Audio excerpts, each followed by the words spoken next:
भाविका ने जब आंखें खोलीं तो उसके बगल में एक गिफ्ट बॉक्स रखा था जिस पर लिखा था शादी की 25वीं वर्षगांठ की बधाई संगिनी। उस बॉक्स को खोले बिना ही भाविका अपने जीवन के 25 साल पीछे चली गई, जब उसने अपना MBA पूरा किया था और वह अपने सपनों की एक अलग ही दुनिया में रहती थी। भाविका को लव मैरिज करनी थी, उसे कभी अरेंज मैरिज करनी ही नहीं थी। इसका सबसे बड़ा कारण था परिवार। उसका मानना था कि अरेंज मैरिज में परिवार हमेशा दोनों के बीच में आ जाता है, इसलिए उसने और उसके दोस्तों ने तय किया था कि ढंग का लड़का मिलते ही हम सब लव मैरिज करेंगे। भाविका की सोच के हिसाब से कुछ नहीं हुआ। उसने कुछ लड़कों को डेट तो किया, लेकिन बात नहीं बनी। आखिरकार मम्मी पापा का मन रखने के लिए ही सही, उसे उनके मनपसंद लड़के से शादी करनी ही पड़ी। इस तरह से लव मैरिज करने वाली भाविका की अरेंज मैरिज हो गई। शादी के बाद जब भाविका की विदाई हुई थी तो वह गाड़ी में बैठने के बाद बहुत रो रही थी। उसकी आंखों का काजल आंसुओं के साथ बह रहा था। तभी चेहरे के सामने एक सफेद रूमाल आता है, जो किसी और ने नहीं बल्कि उसके पति ने उसकी तरफ बढ़ाया था। रूमाल लेकर भाविका ने आंसू पोंछे। आंखों से बहा काजल उस सफेद रूमाल पर लग गया। सॉरी, मैंने आपका रूमाल गंदा कर दिया, मैं इसे धो दूंगी, भाविका ने संजीव से कहा। संजीव ने उसके हाथ से रूमाल लेते हुए सिर्फ इतना ही कहा, कोई बात नहीं।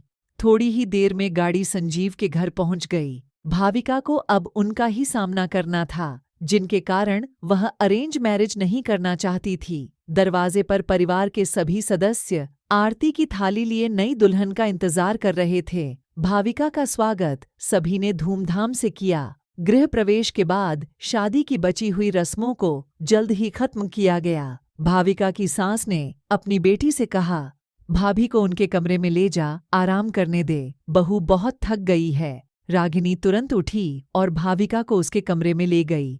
भाभी, आप यहाँ आराम कीजिए, कुछ भी जरूरत हो तो मुझे बुला लेना। भारी लन्हगे और जेवरों को उतारने के बाद भाविका फ्रेश होकर सो गई। 5 घंटे बाद उसकी आंख खुली तो देखा कि रात के 8 बज रहे थे। संजीव को कमरे में आता देख वह थोड़ा सकपका गई। अरे आराम से, ऐसे झटके से नहीं उठते हैं, संजीव बोला।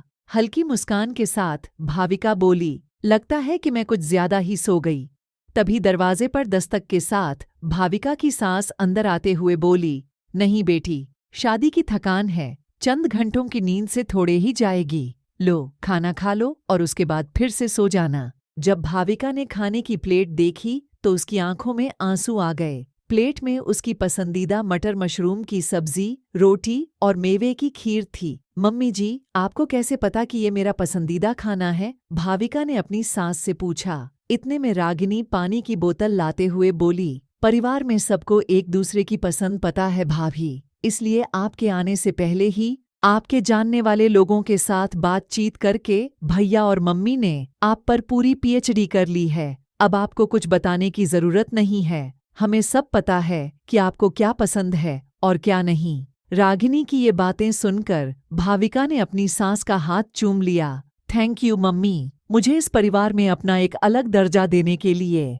उस दिन से भाविका के मन में परिवार को लेकर रहने वाला डर कहीं दूर चला गया। उसने परिवार को अपना माना और परिवार ने उसे अपनाया। इस तरह से हंसी खुशी रहते हुए भाविका और संजीव की शादी को आज 25 साल पूरे हो चुके थे। भाविका ने अपने अतीत से वर्तमान में आते हुए उस गिफ्ट बॉक्स को खोला तो देखा उसमें काजल लगा हुआ वही सफेद रूमाल था, जिससे भाविका ने अपने विदाई के आंसू पोंछे थे। साथ ही एक पत्र भी था जिसमें लिखा था, प्रिय अर्धांगिनी, तुम्हारे विदाई के आंसू मेरे लिए बहुत कीमती थे, जिसे मैंने हमेशा संजो कर रखा था। मुझे पता था कि तुम एक परिवार छोड़कर आ रही थीं, इसलिए यहाँ पर हमने तुम्हारे लिए एक दूसरा परिवार तैयार कर रखा था। मेरे साथ अपना जीवन साझा करने के लिए शुक्रिया। शादी की वर्षगांठ पर बहुत सारा प्यार, तुम्हारा संजू।